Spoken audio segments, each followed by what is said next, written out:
This is the biggest ecosystem on the planet. It is dark, cold, mysterious, and seems to be empty. Life is scarce in the deep sea. However, some places are an exception. In the light of the submersible, shapes and colors begin to appear. Squat lobster, fish, anemones, brittle stars, and other animals thrive thanks to corals and sponges, the engineers of the deep sea. This sponge is known as the Venus flower basket. By looking at it closer, little white spots can be seen inside. They are shrimp. They entered when they were teeny, but now, having grown too large to leave, they'll spend the rest of their lives inside the sponges. Why is there so much life in a place like this? We are in Costa Rica, exploring a chain of submerged mountains in the Pacific. In comparison with other areas of the deep sea, around seamounts the food is abundant, and the main dish is marine snow. Microscopic creatures, fecal matter, and pieces of organisms that fall slowly to the seafloor. Many deep species, like these sea lilies, are constantly moving their arms and cilia, trapping the marine snow for their food source. This is only a fraction of what is living in the deep sea of Costa Rica. We don't even know how many seamounts there are.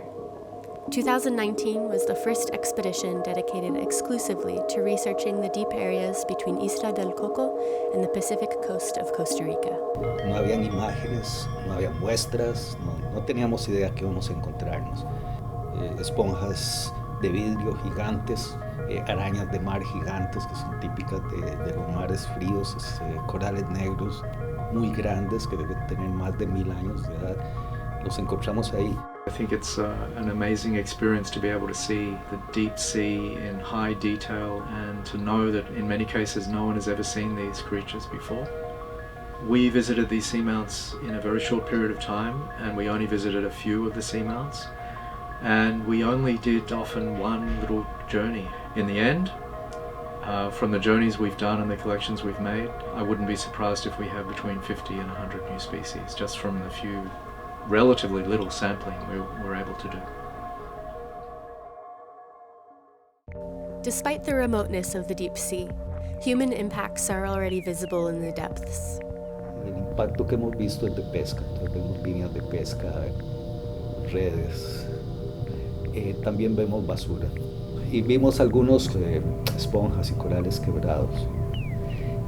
Cada vez se está pescando más hondo y hay grupos en el país que están empujando para que se desarrolle la minería. The sponges and the corals are essentially the houses or the trees, and so if you take them away, there's nowhere for the crabs to sit.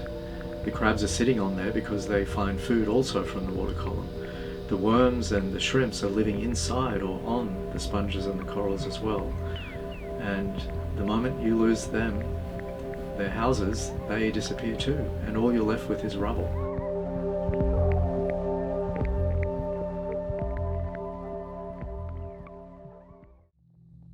From the evidence that we know they are old, and from the evidence that they grow back very slowly after being destroyed, the impact can be very serious. We began the journey of understanding these seamounts, and it really needs much more exploration to really understand them. De lo poco que hemos visto, todavía está en buenas condiciones y estamos en un buen momento para proteger eso. The opportunity is now, before people do anything to them. The opportunity is now to make people aware of how beautiful they are, but you can actually see how incredible these places are, and so take action to preserve them.